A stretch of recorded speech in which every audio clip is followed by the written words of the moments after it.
I talked today to Anna Huthmaker, host of the Trail Dames podcast. So today we discussed discovering hiking as a curvy woman and the lack of representation that Anna felt while she was out on the trails. We also talk about the empowerment of organising, yes, organising and attending a summit for women, all about backpacking and hiking. And I should add, Anna had never organised anything like this before. So the way she tells this story is just amazing. Anna is also able to very eloquently tell us her experiences of Merry Penomause too, and flags up that this show should not just be for midlife women. Yes, I did just say perimenopause the wrong way round. It was actually a funny thing that happened between Anna and I in our pre-recording discussion, and I think in my head it's always going to be that now. There's nothing like a little spoonerism to lighten your day. Now, as Anna said, no one talked about menopause to her when she was younger. No one talked to me about menopause when I was younger. So get your daughters listening to this early on. She is an absolute scream. She is such a bundle of joy. I love Anna to bits, and I think you are going to love this episode too. So get your earbuds in, get listening, and enjoy the episode with Anna Huthmaker.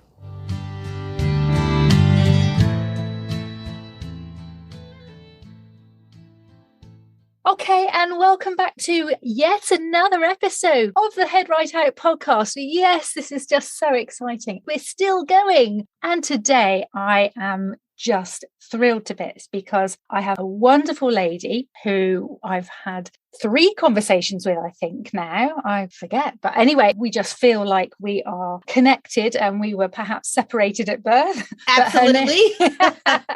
Her name is Anna Huthmaker. Welcome, Anna. Thank you so much. And can I just jump in and just say how impressed I am with your podcast? The first time we talked, you said, I'm really thinking about doing this. I should do this. And that was not very long ago. And here you are just rocking it. Thank you so much. Thank you. Well, I'm going to start off, Anna, just by telling people a little bit about you, just to kind of wrap it up into a little parcel about who you are, just so people have a good idea of your background, where you've come from. Anna Huthmaker grew up immersed in the world of classical music, studying cello and double bass, and spending weekends playing with symphonies and chamber ensembles. She used to joke that she had a practice room tan and rarely got outside, much less went hiking. However, while spending a summer in the Brevard Music Center in North Carolina, she got invited to go on a hike. Being slow and insecure, she was soon left behind, and over the next few hours found herself falling in love with the smell of the trees around her. As the years went by, she started hiking more and more, always by herself, before finally scraping up the courage to try a through hike of the Appalachian Trail. She spent 4 months backpacking, broke her foot in 2 places, walked 700 miles, and found herself completely changed. Along the way, she realized that there was no one on the trail that looked like her at all. So several years later, she started Trail Dames, a hiking club for women of a curvy nature. Anna was determined to take over the trails of the United States, and what once started with 9 women in the basement of her family violin shop has now grown to over 10,000 women, with chapters across the United States. Trail Dames also has its own charitable foundation, a bi-yearly summit, which is a women's hiking and backpacking conference, and its own podcast, the Trail Dames podcast. Anna continues to play with symphonies and runs her family violin shop, but she's still moving forward with the idea of having women on trails everywhere.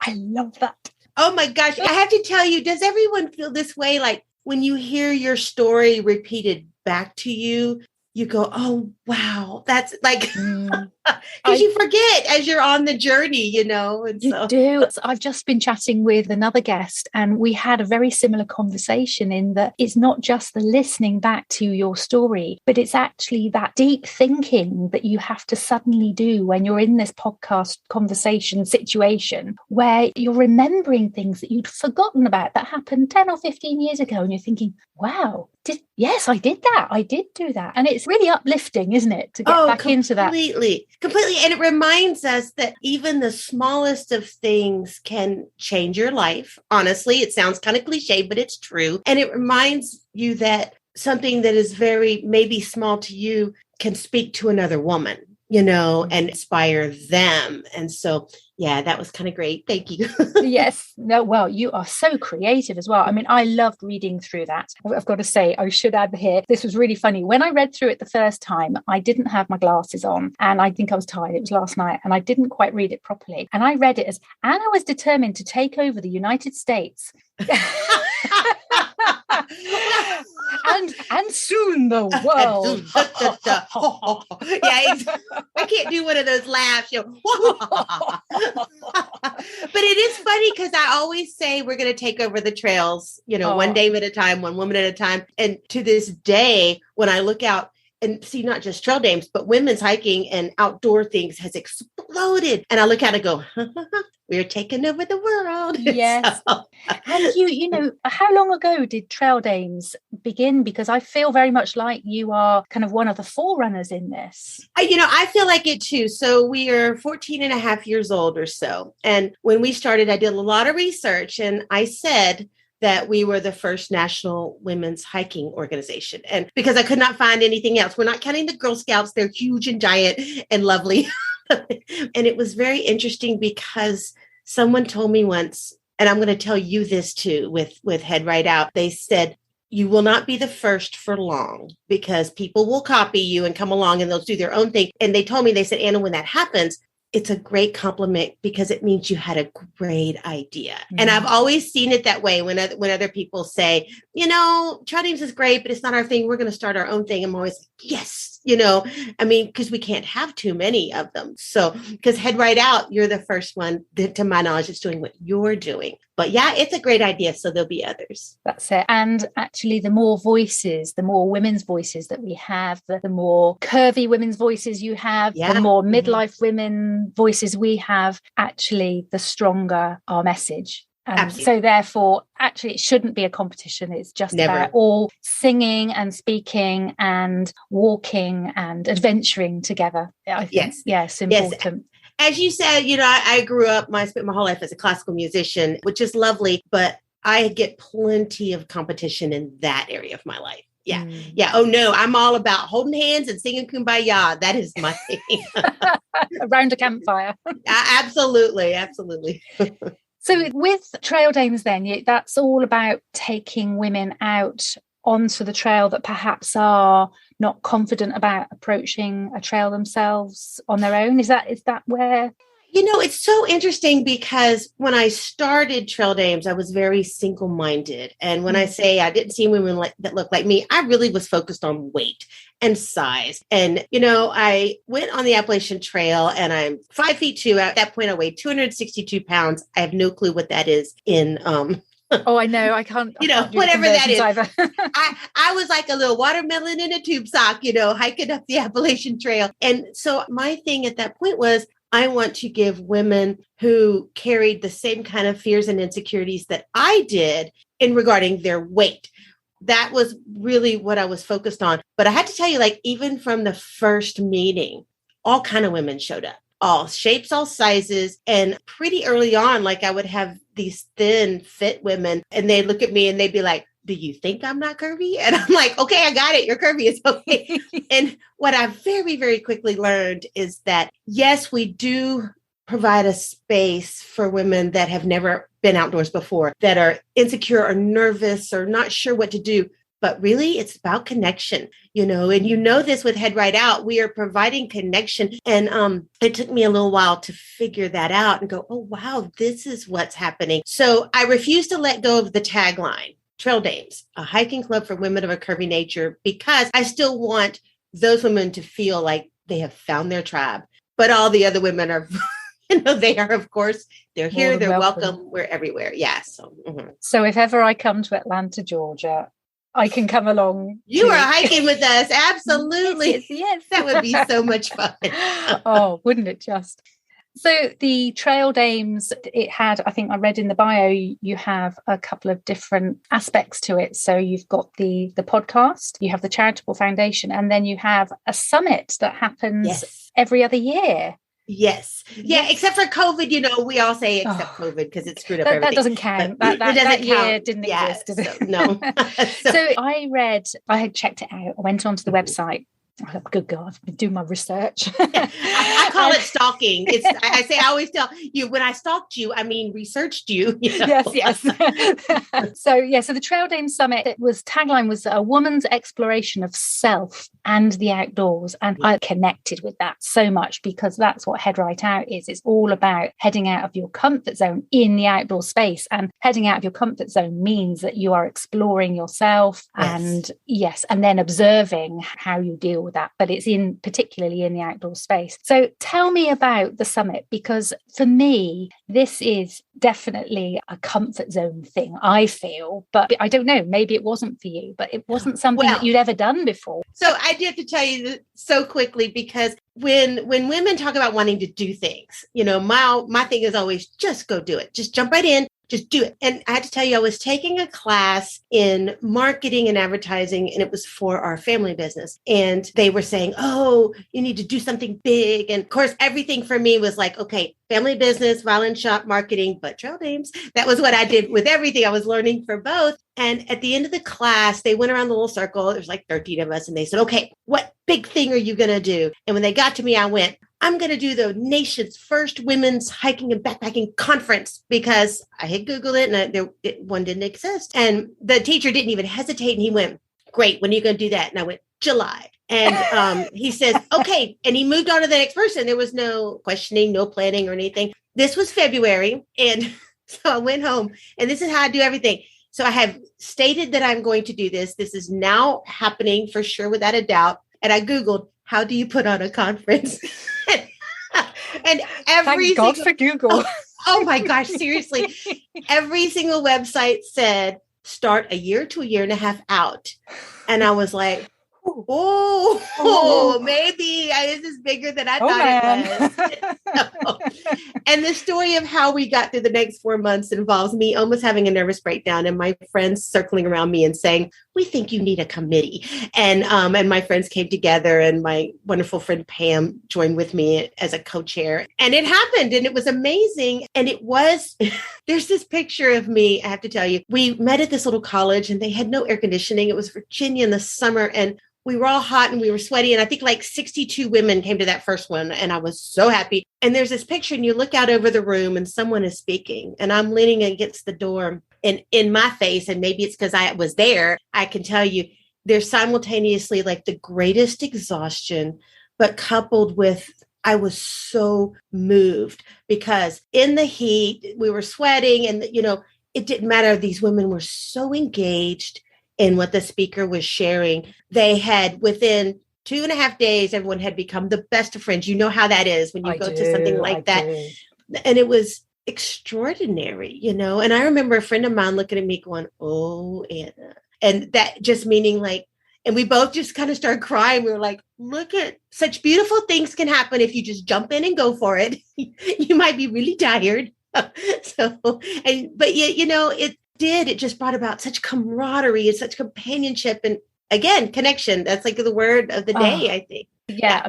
I mean, for starters, obviously you should be so proud of starting that up and just giving women that opportunity. I would be moved if I was sat there listening to those people speaking. And I've been to conferences. In fact, I went to a conference back in February. It was just before the lockdown. It managed to sneak in before the lockdown. It was called the Adventure Mind Conference. And it was the first of its kind. And it brought together speakers that were sharing stories about resilience and building resilience using adventure. Yes. Not just for adults, for children, for young people, for mental health. Everybody should have this opportunity of sleeping outside or pushing themselves beyond their comfort zone, stretching those resilience strands that we're made up of, and making sure that they're strengthening all the time. Yeah. And I remember coming away from that feeling so empowered and so full to the brim of ideas and just a need and a desire to go out and change the world. Absolutely. Absolutely. And that's what it's about, isn't it? So going to conferences and summits like this is such a positive thing for other people. So for you, for those women, that would have had such a huge impact on their lives, but also on your life as well. Oh, completely. You know, it's so funny because just through the years of Trail Dames so far, we talk a lot about the growth and the wonderful things and what women have gotten from it and how they've gone out and done bigger and better things. And all I think about all the time, honestly, I joke and I say it really is all about me, but the lessons that I've learned, you know, and I talk about, like I said, you know, my friends like circled around me and said, we think you need a committee. They literally had to sit me down and wave their hand in front of my face and say, yo, Anna, ask for help. And that's like, maybe, I mean, it's a lesson a lot of women have a hard time with. It hadn't even occurred to me. That's the thing. It wasn't pride. It wasn't, you know, I can do this. It hadn't even occurred to me. No. And so little lessons like that happen all the time. Like for me, I feel like we're all getting great things from it. Yes. Oh, that's such a positive response. And so you'd never done anything like that before. You stepped out of your comfort zone. You've learned lots of lessons from it. Hang on. So when was the first one that happened? What year? Oh, gosh. You cannot even ask me that because I don't know. Okay. I think 2011. Okay, so it's 10 years. If we take out, take out COVID, but so 10 years. So you've had 5. It's by... We actually have had, I think we've had 6 because we started doing it every summer. Like the first 3 we're doing every summer. Okay. And by like after the 3rd one, I thought I was going to die because I work a full-time job and I work part-time jobs I was teaching and I was performing as a freelance musician and I ran Trail Dames in the corners of my life. And then to put the summit on top of it. Yeah. So after those first 3 years, we were all like, every other year is a smarter move. Yeah. And so, I think that we've had 6. Okay. Yeah. So in those 6 years, you must have had some amazing stories back from people. You must get feedback or even perhaps speakers that come back in following years that perhaps were they just in the audience previously. Yes, you know, and it's really interesting because one woman at her first summit, she told me, she said, I've never hiked or backpacked before. And the next year when she came back, she was getting ready to do a through hike. And she talked about, like for her, it was about skill building. I don't know. She was just a pretty, I don't know what the word is. The word isn't driven because that might have a negative connotation. She was just a confident woman to begin with.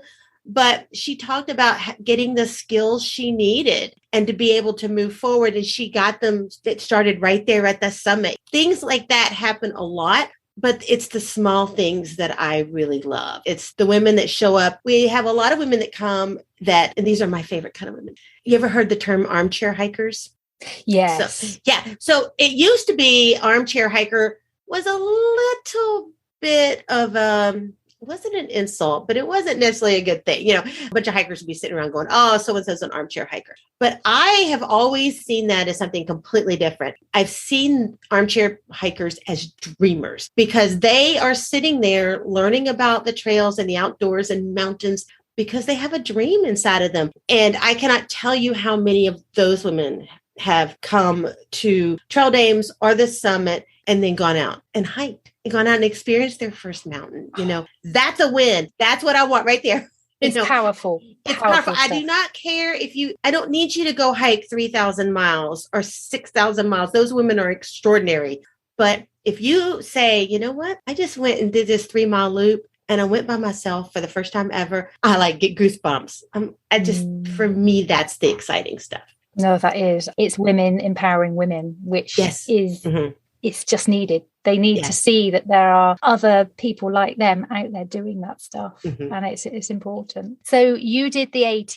I attempted the AT. Okay. So you did 700 miles. Yes, I did 700 miles. And this is always really important. My friends, they give me a hard time because I always go, I only did 700 miles. I am not cutting myself down. I'm not downplaying what I did. Let me tell you, 700 miles was extraordinary for me, extraordinary. But the Appalachian Trail is somewhere around 2,100 miles. Yes. And I know so many women and men, of course, that have done the entire thing that to me, that's just a respect thing. So, you know, you call yourself a thru hiker while you're doing it, while you're attempting it. When you're done, to me, you know, you get that title if you finished it.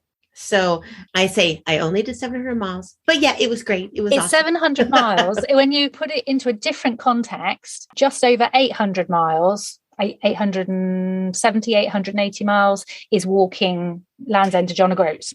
There you go. In the UK. Yeah. And that's not to be sniffed at. That's going to take quite a while. So that's absolutely. Like 4, 5, 6 weeks, depending on whatever speed you walk. Months. No. 4 months. No. We're talking 4, 5, 6 weeks UK, Land's End to John O'Groats. But no, I realise the AT is woo, so up and down. And I'm tickled because so normally the Appalachian Trail will take your average bear 6 months, Okay. But even had I not broken my foot and had to get off to heal and then come back and I had an interrupted experience, but I'm really slow and I'm easily distracted. So I know that feeling. Me too. So yeah, like so I think probably it was all said and done. I did about 4 months on trail. Yeah. That's still 4 months of being with yourself and perhaps meeting other people, being out in nature, being on your own. It's 4 months of experience. Oh, seriously. Forget the miles. It's 4 months of amazing experience. Amazing. And I did have a hiking partner for almost the whole thing. Okay. And it's like anything else in this world. Like, if you go to college, when you come out of it, you have a million little stories. If you do something like this, you come out of it, you have a million little stories. And on the Trail Days podcast, our producer had encouraged me from the beginning to read my Appalachian Trail journal entries at the end of each big interview, because I do some smaller things. So I read a couple of them, and I did this in 2003. So it was like 100 years ago. And revisiting it is so much fun. And Steve, he kind of teases me. He's British also. And Steve is very British. And he says, Anna, you seem to get a bit emotional when you were reading that. And I'm like, yes, I did. And what he means is I would say they're crying because it brings back these memories of all these stories and these people you meet, these kindnesses and these struggles, the whole thing. You've done long trails. Oh, gosh, yeah. And can you imagine never having written any journals or logbooks? Can you imagine not having that record? Because you think you'll remember everything. You really do. And even when I'm reading it, I can see that when I was writing it out, I knew that those memories would never leave me. Oh, yeah, they're gone. Like some of them I look at, I go, I do not even recall that at all. Let me just tell you, one of my good friends said to me once, he said, Anna, do you journal? And I said, no, not really. And he said, you should. He said, your life really deserves recording. And I say that to people all the time. I say that to women.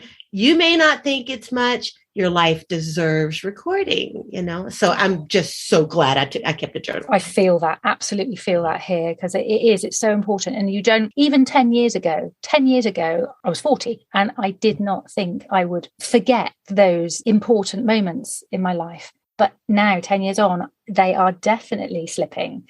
Yeah. And it's not until I start reading what I've written, even just in a diary that is just a daily diary, like where I'm noting down engagements and places I've got to be, that's enough sometimes to trigger a memory. Exactly. Yes. And that's why I have stacks of those diaries. I don't throw them away because I never know when I might need to go back to them and just trigger a memory. But the deeper feelings, the thoughts, the acknowledgements of what's going on around you when you are actually out on the trail, what's hurting, what are you fed up with, who's pissed you off, basically. Exactly. Yeah. What are you enjoying? What do you love to see? All of those moments, it might just be, oh my gosh, an owl just flew over me when I was having a pee in the middle of the night. Mm-hmm. But those are the moments you just want to record and you don't want to forget, aren't they?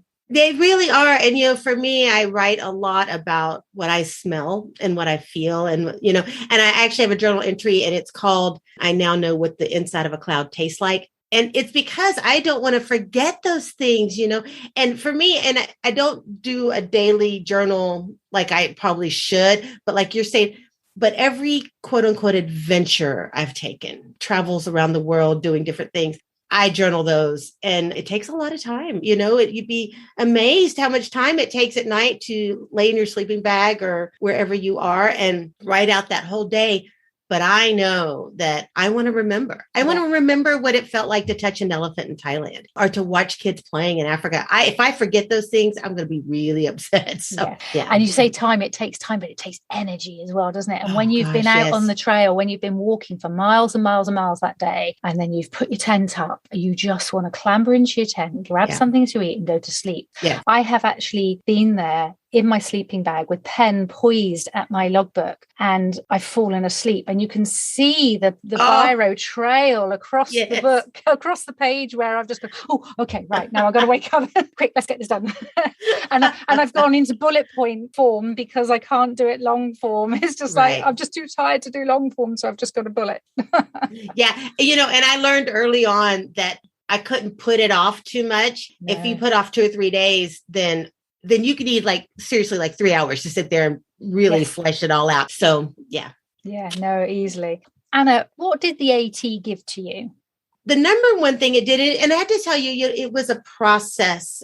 It wasn't just a one moment, and it wasn't just the AT. But from the moment I looked at my mom 3 years before, and I was reading all these books on the AT, and I held up a book and I went, do you think I could ever do this? Out of the blue.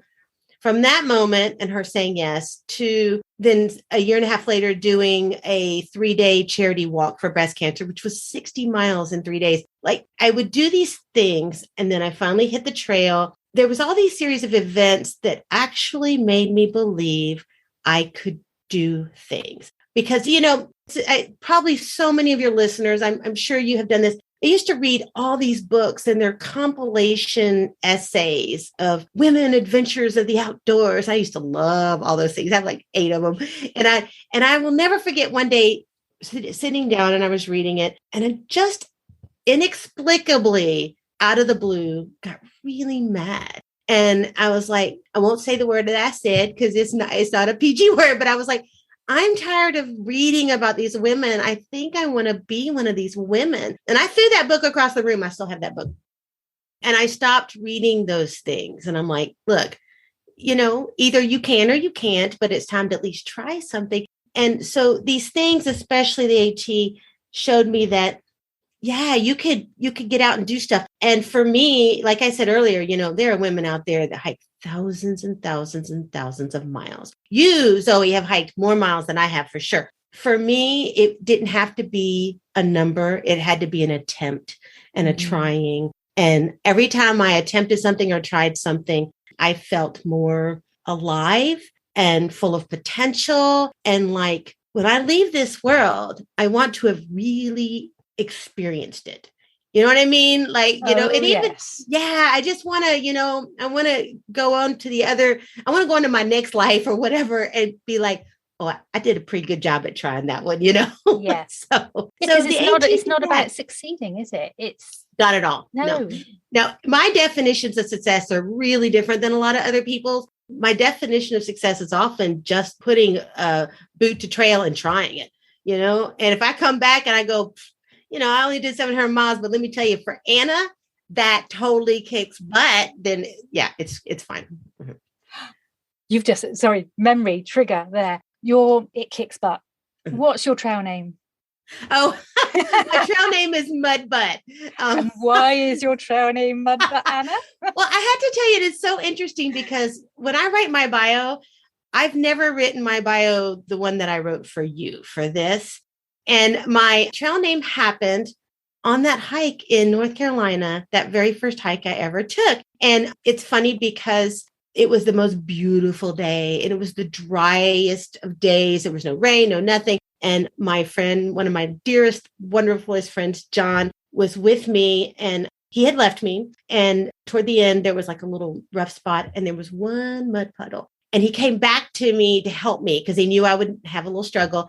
And of course, I fell into the one mud puddle on the entire trail. I mean, and there's this fuzzy old picture of it. And when I look at it, I'm pretty sure I had on these white decorative tennis shoes and a little pastel outfit. I was trying to be all cute. And I wasn't cute, but I was trying anyway.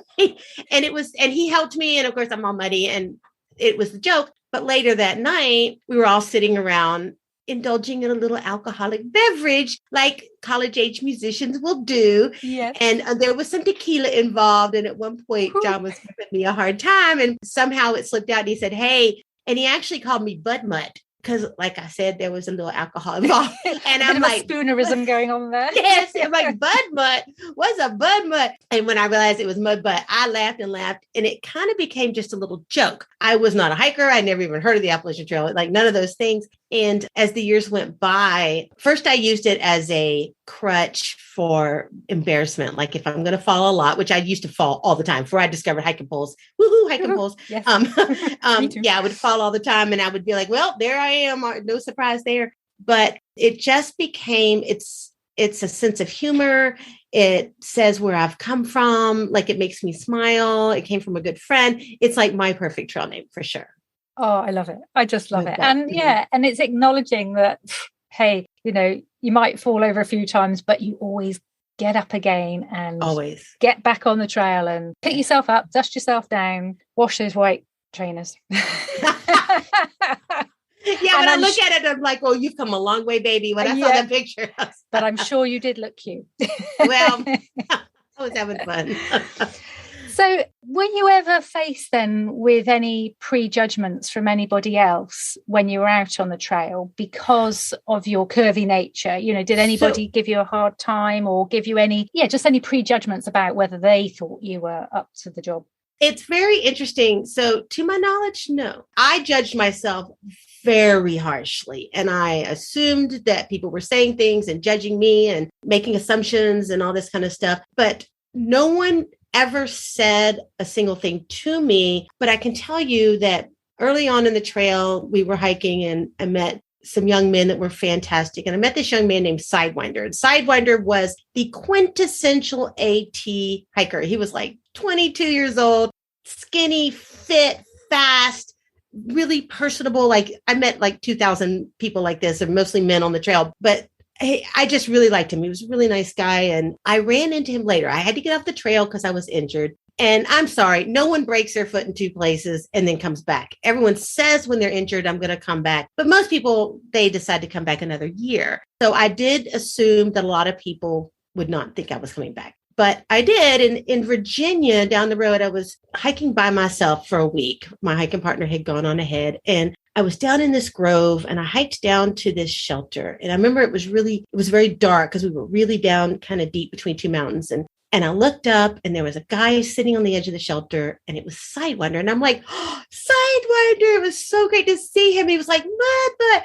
So we sat and we had a little lunch. And I will never forget this because he was eating peanut butter out of a jar with a spoon, and we were kind of laughing and joking. And he said, okay, I'm taking off. And I said, great. And he looked at me, he was packing his pack up and he got real serious and he said, mud butt. And I go, yeah. And he goes, no matter what anyone ever tells you, you belong out here. Oh. And I went, well, thank you, Sidewinder. That's so sweet. And he hiked off. And I never have seen him since then. And I hope he's having a wonderful life. He's a great person. He deserves it. But I was sitting there for a second and I was simultaneously really moved and really touched. And I really appreciated him saying that. But there was this little voice that went, he wouldn't have said that if people hadn't been saying it. Does that make sense? If other people hadn't been talking about it. So now I will tell you, and this is not like me. Normally I would have taken something like that and really chewed on it, but I didn't. I took from that feeling loved and appreciated and respected from a fellow thru hiker. And I went on with my day. I just remembered that because, obviously maybe some people had some stuff to say, but it wasn't my thing. that got me. Oh. Oh my gosh, is one of my favorite memories. Yeah, that is beautiful, and I can see how it could be construed either way. Mm-hmm. But as you did, you took it in the intention I think it was given. Absolutely. And that 100%, that's what he meant. And that right there's another really great example of something that I have learned. And it's taken me 53 years. I'm 53 years old to learn you can take anything two ways. You can look at any experience two ways. Every coin has two sides. We get to choose.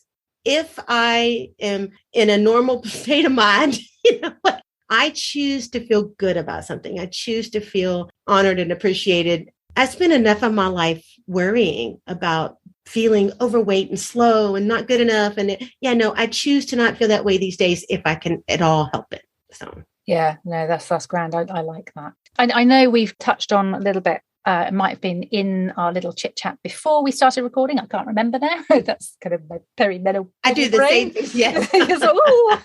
But how has the vision then of other women out there, either on the trail or in adventure, has it changed now, do you feel, to how it was all those years ago when you first went out on the trail? Do you think it's different now?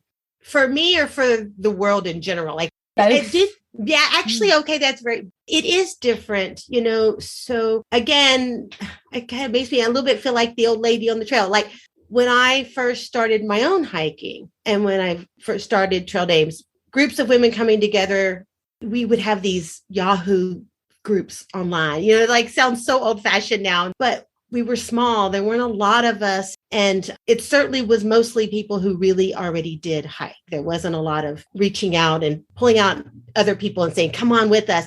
As it has grown, watching clubs pop up everywhere, all over the world, like hundreds and thousands of clubs, it's become so accepted and normal. I used to walk up to strangers in restaurants and say, I'm not a weirdo, but you seem really cool. Come join me on Trail Dames. Now, when you do that, they're like, oh, yeah, I hiked last weekend. It's not as unusual as it used to be. And so, which is fantastic. But there will always be women that appreciate the extra support and the help and the motivation that will always exist, so. And it's not just necessarily because of size either, is it? I mean, there are a whole wealth of reasons and diversity issues that might mean that they haven't managed to get out there into the mountains, on the trails, even just walking or exercising. Yeah. And it's a thing where maybe we don't know what we're capable of or what we can do. And again, maybe it hadn't even occurred to us. It's like my greatest lessons happened because they had not occurred to me. But I have to tell you, so I was so moved. I was listening to your interview, your podcast with Julia Goodfellow-Smith. Y'all had a conversation and you were talking about superheroes and superpowers.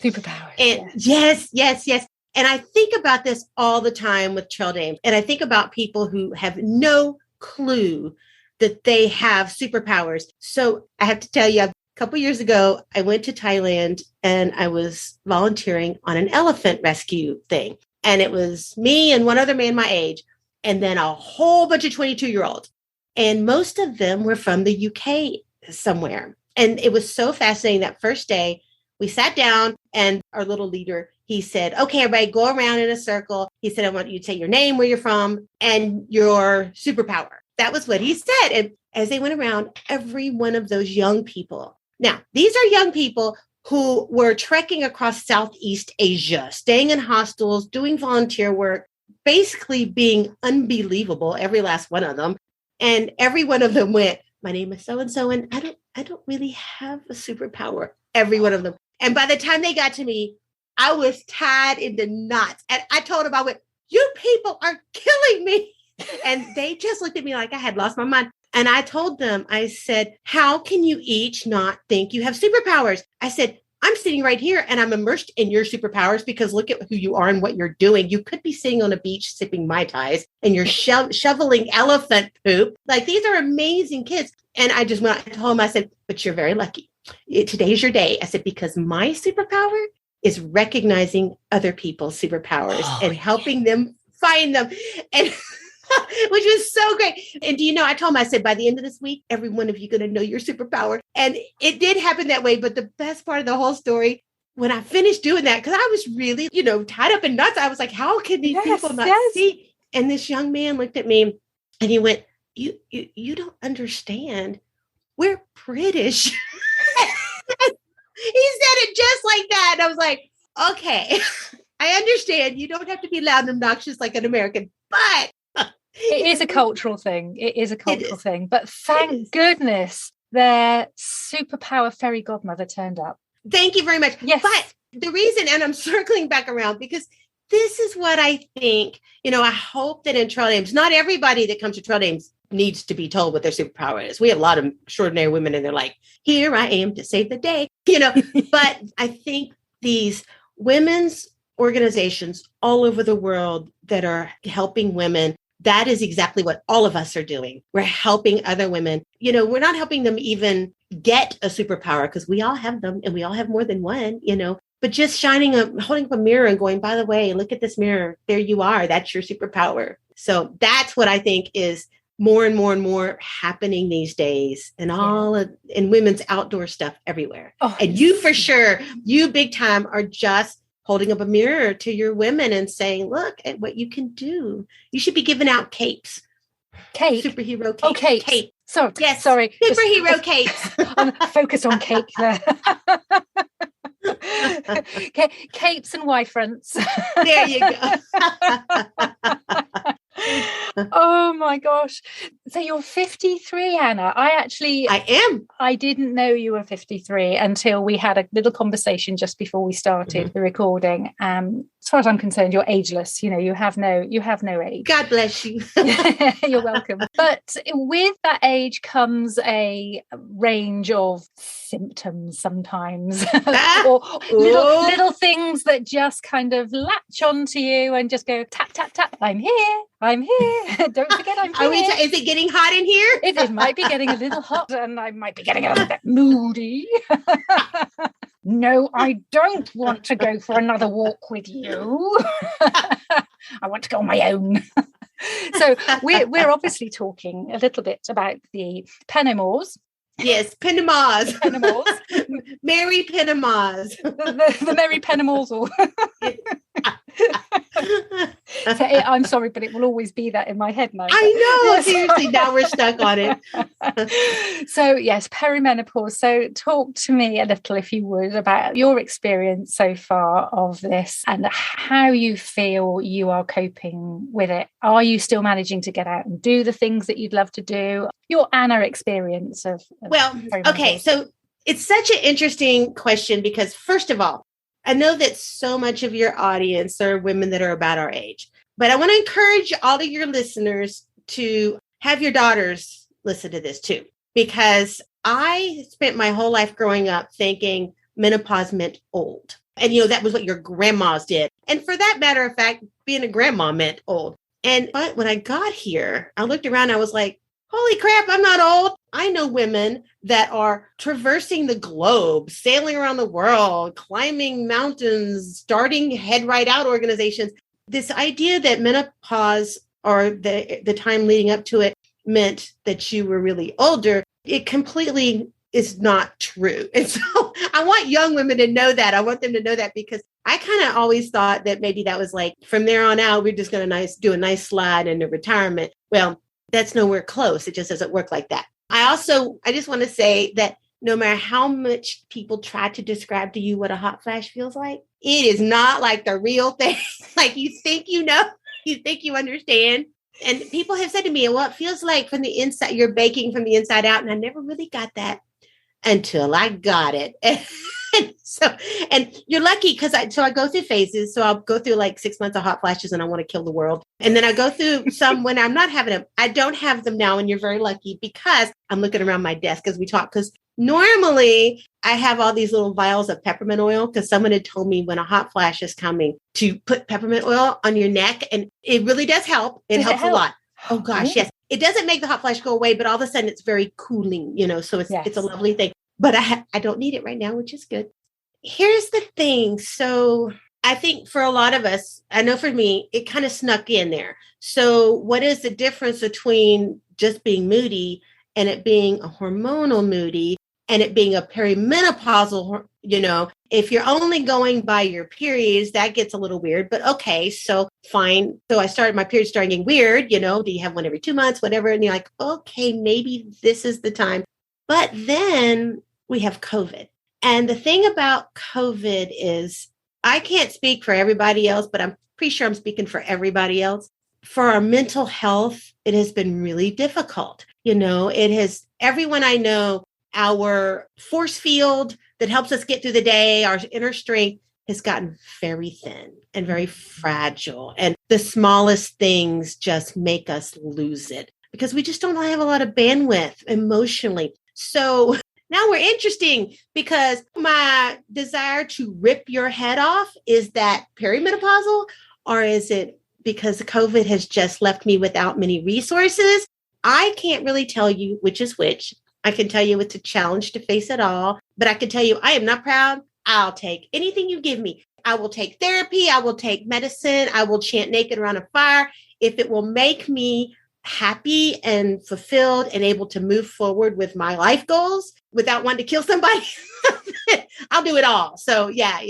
So, that's the Anna story of perimenopause. I love it. And in those moments of you want to kill everybody, are you completely off the radar of getting yourself outside and going for a walk? Would that even occur to you in those moments? How do you cope? That's a good question. So I live in a very large suburban area outside of a large town. So I live outside of Atlanta, Georgia, in suburbs. So first of all, green space and getting to trails is not particularly easy, but there are, if you're willing to drive, there are beautiful, unbelievable trails. The beginning of the Appalachian Mountains and all that stuff. However, when the shutdown happened in the US and when COVID hit, everybody and their brother who had never set foot on a hiking trail decided they were going to. And maybe it was a little bit of perimenopause emotionality, but I just got really angry. And on news and on social media, they would show pictures of these little country highways lined with parked cars, illegally parked. And the trail, you would just have hundreds of people on it. That is not relaxing to me. I'm a little ashamed and embarrassed, but a little bit, I was like, excuse me, that's my trail. Get off my trail. All you newcomers need to go home and watch Netflix like everybody else, So for me, that was the first time in decades, literally, hiking in the outdoors did not call to me. It infuriated me and it frustrated me. And things have calmed down now. And now I have gone back out hiking and it's much better.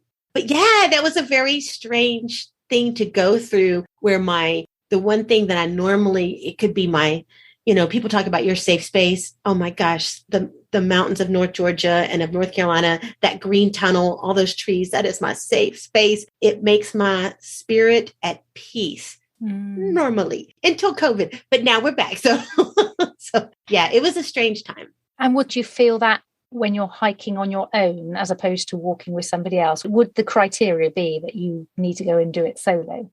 It's so interesting because people ask me a lot, do you prefer to hike with the dames or by yourself? And the answer is yes, because I spent years hiking by myself. It started because I was insecure and didn't believe I could keep up with other people or belong to a hiking group. But it quickly became, that was my place of solace. Then with Trail Dames, that quickly became so enriching and heart-filling. I tell people my favorite sound in the entire world is the sound of women laughing through the trees, because we would spread out up the trail. And we're not a quiet hiking group, by the way. You don't ever want to hike with us. If you want to see like wildlife, we tell people we are the wildlife. But that sound of women's laughter, magic happens when you hike with women. Like, you don't even have to know them. Within 20 feet of walking on dirt underneath trees, you feel like you can share yourself with each other and you can laugh with each other and we cry with each other. So I love both equally and I need both equally. Now, when I go out by myself, would I love a completely empty trail with no one but me? Absolutely. I know that's too selfish to ask for. I do live in a very populated area, but I'll take it any way I can get it, though. So it's just being outside, isn't it? It really is. It really is. So. Mike and I got to walk some of the AT last year. We came over to New York in January and we had two weeks in January and the beginning of February. And we got back just before lockdown happened. But we made our way from New York via New Jersey and then up in upstate New York to the Catskills and High Point. I think we ended up at High Point anyway, and a little bit of other stuff. We did 2 days of hiking one way on the AT and then hiking the other way on the AT. And it just felt wonderful. I know I wasn't out there doing it for very long. It's, that's another dream of mine. But just to be on that path that so many other friends and people I've read about or listened to as they're speaking, they have trodden that path. And it just felt so good to finally be there and see that blaze, that AT blaze on the trees. And I was thinking of you. I was thinking of Sarah Williams from Tough Girl. There were so many people I was thinking of, and it just felt good to be there. And it was like, yes, one day. It is a magic place. And I have to just say, like, for all your listeners, like, every trail has its own magic and its own energy. The Appalachian Trail, the energy of it. When we did trail names, our very, very first trail names hike, we hiked Springer Mountain, which is the southernmost part of the Appalachian Trail. Now, this is not a good hike to take a group on. You have to go on a Forest Service road. It takes forever to get there. When you get there, it's just a mile up and a mile back, and it's a lot of work. And then there's not really great views. It's just like this little unassuming in the middle of nowhere mountain with a plaque on it. But I tell people, like, when you stand there, you can literally feel the hundreds of thousands of dreams that happened on that mountain. And you could feel it all up and down the trail. Anytime I step on the AT, and like you said, when you see that white blaze, no matter what the weather, no matter what state you're in, no matter if it's muddy or dry or rocky, you can feel the dreams. The ground is marinated in them, and it's amazing, amazing, amazing. That's just, absolute beauty in that. The dreams are marinated in them. Oh, yes.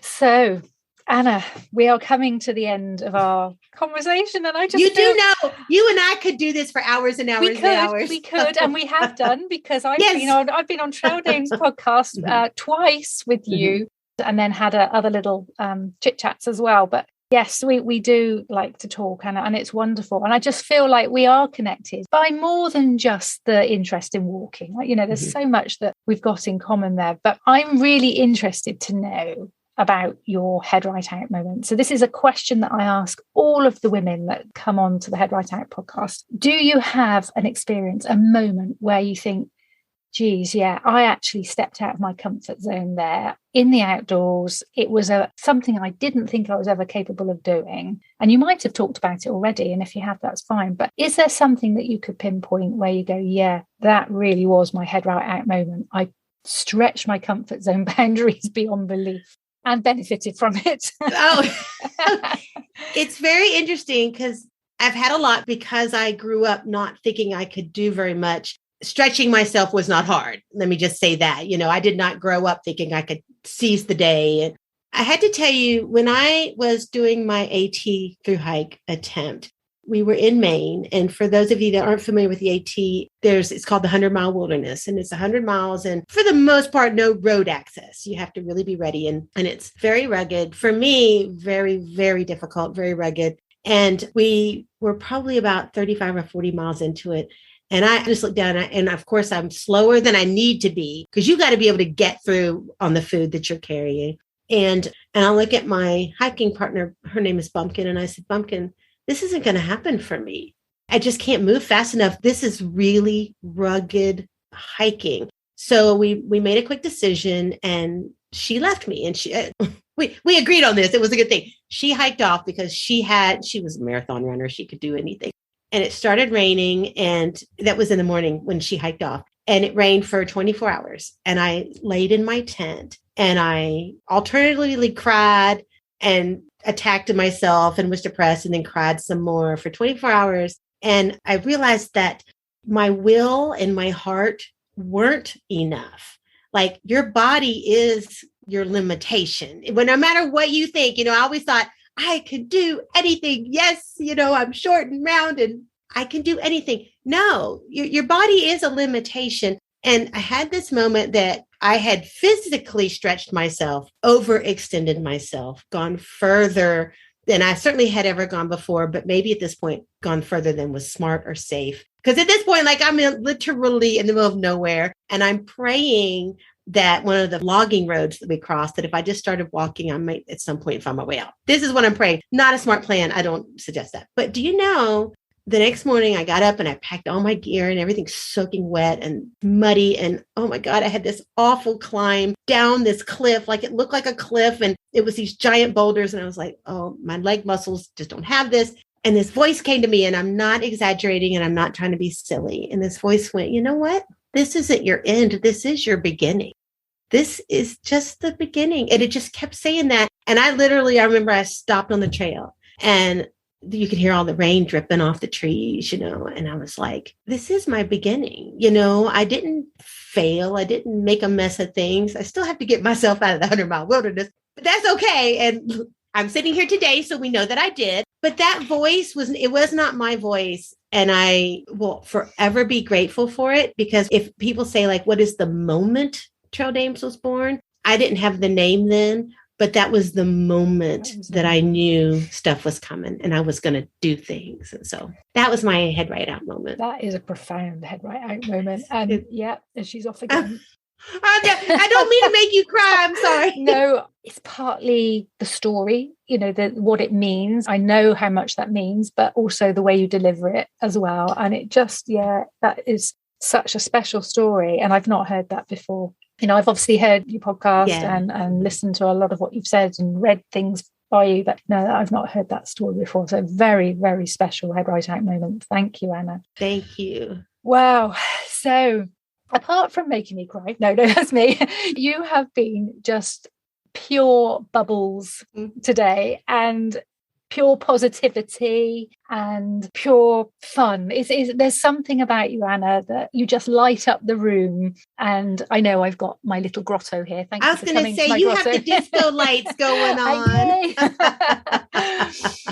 But thank you for stepping into my grotto with me. Well, thank you. And this has been absolutely incredible to hear you sharing your stories and just giving us another step forward, another push of encouragement to say, you can do this. And I know what you were saying earlier about knowing your body and knowing that your body is your limitation. No, you do need to know your limits. And sometimes we do need to make that call that we need to perhaps step off the trail or step off an adventure that we're on because of safety. We've got to keep others safe. We've got to keep ourselves safe, obviously. But what you shared there about that voice that came from somewhere, that's your subconscious just letting you know that actually, don't cut it here. This is a new you. This is a beginning. This is something that if you don't do this, if you walk away from this now, you're not going to benefit from this experience later on, because now you can draw on that and say, well, if I can do that, I can do this. And it might just be something like stepping up in front of your first sea of people at your summit, the very first summit. Yes, there's all sorts of ways that you can take those experiences into everyday life, isn't there? And I think that's what I found on my first long distance trail. I was able to take it into the workplace and into my everyday life. And I didn't know I was going to be able to do that. You don't know until you've done it. You don't. And I tell you, magic happens. All you have to do is one thing, like break out of your comfort zone one little tiny bit. If it means, going out on a kayak and you never thought you could do that, go take a little class or whatever. Break out one little bit and this magic thing happens. And I think that the universe goes, aha, we got a live one. And little doors will start opening, because I can tell you that there was a point in my life I didn't go, ooh, I'm going to start an outdoor women's organization and I'm going to do a podcast. I'm going to do this. No. Every one of those little things was a door that came open as a result of something else. So pay attention, like just step out just a little bit, head right out with Zoe, just one little bit. And the universe will conspire to line up opportunities for you to do more and more and more. Perfect. It's a cool thing. Perfect. Thank you. So, Anna, where can people come and share more magic with you online and on socials? Everywhere. Okay. So, and I think in the show notes, you have all my links. You can learn about Trail Dames at traildames.com. If you are a woman who enjoys hiking, come to our Facebook page. It's a closed group. You do not have to be a member of one of the chapters. We have women from all over the world and would love to have an international chapter. I'm just saying to any of your listeners who feel like that's their moment to get out and start something new. That'd be great to spread overseas. We have a woman in New Zealand and I'm like going, come on, we want to go to New Zealand. But like, come and join us, because it's low key and it's not 800 messages a day, but we just we celebrate each other and support each other and share pictures and everything of loving the outdoors. And and of course, would love for you to come listen to the Trail Dames podcast. We have this fabulous episode from this woman. You may have heard of her, Zoe Langley-Wathen. She's amazing. You should listen to that episode. It's really great. Thank you so much, Anna. Is there anything else that you would like to say that I haven't given you the opportunity to talk about? Just thank you, Zoe. Like, seriously, I want everyone to look at what you're doing and realize that you are literally putting your money where your mouth is. You were literally doing what you're asking other women to do. You know, you were stepping out and taking chances and risks and trying new things. So it's not yet just you like preaching from a pulpit. You're living it too. And so thank you for being such a motivation and inspiration to all the rest of us. Oh, thank you, Anna. Oh, that's so lovely. Anna Huthmaker, thank you so much for coming on HeadRightOut. And I hope we can catch up with you again sometime soon. Me too. It's my pleasure.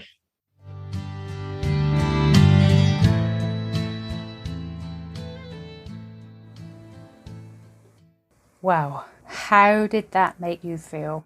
While there were some potentially sensitive issues discussed, Anna has an extraordinary way of delivering them with such a fizz. I find myself being left with such a positivity and inspiration after talking with her. And I have to admit, through recording that with Anna, I smiled and I laughed and I cried. But also, whilst editing it, going back over it again, I smiled, I laughed. And yes, I cried again.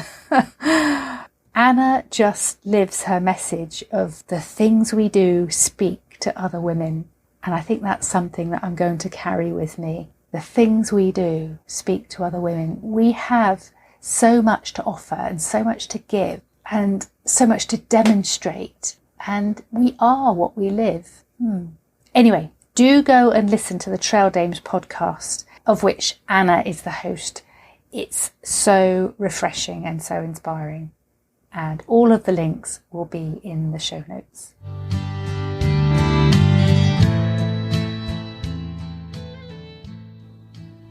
Now, I'm recording today somewhere completely different. I'm at my mum's. We've had quite a tricky few weeks with mum being in hospital, but she came out of hospital this week and she's taking some time in a care home, a local residential care home. And so I am sat in one of her rooms. I don't have sound booth, no grotto. So if this sounds a little bit different, that is why.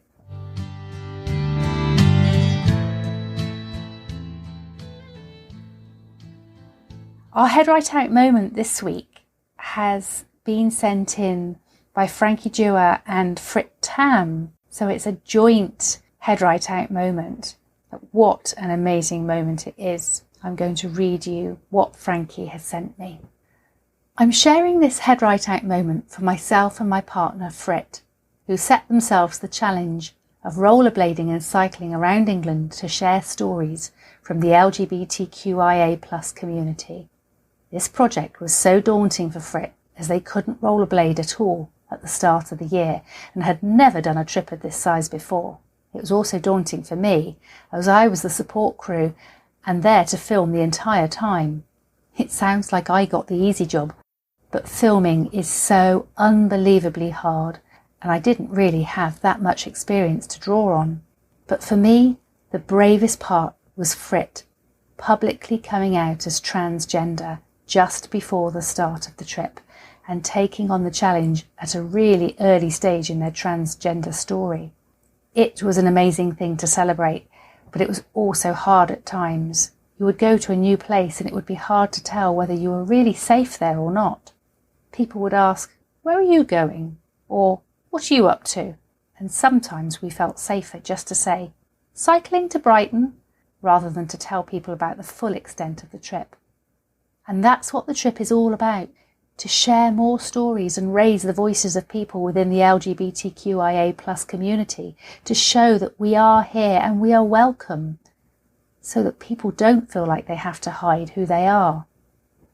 We're currently crowdfunding to make a film from the trip and all the interviews Frit did along the way. We'd love it if you could visit the page at igg.me/@/glide-4-pride. And you can watch a trailer for the film, and if you feel able to help us, to share these stories. So there will be a link in the show notes to their Indiegogo crowdfunding page, and I will also put links to Frankie's Instagram page and Fritz's Instagram page. They are both hugely inspiring. Frankie is also host of the Extraordinary Ordinary You podcast, which I was interviewed on last year. And Frankie is no novice to adventure because she took off last year and cycled for months around the UK, interviewing women who were older than her, who had stepped out of their comfort zone, if you like, done adventures, done things that were a bit different. And so that's why she came and chatted to me. Do go and check them out. And if you can spare any pennies, please go and check out the rewards that are being offered in return for a pledge to help back Fritz Film. Such a positive message to get more LGBTQIA plus individuals represented in the outdoor arena. Okay, well, this was episode 8. If you loved what you heard today, please share, follow and review the podcast, just to ensure that HeadRightOut can reach more women out there. New episodes land every Wednesday morning, and I hope you'll be back listening with me again. I am Zoe Langley-Wathen, and I wish you a week of fulfilling HeadRightOut moments. I hope you are inspired to head out of your comfort zone, doing stuff that stretches you and makes your life richer as a result. See you next week. HeadRightOut hugs to you all. Mwah.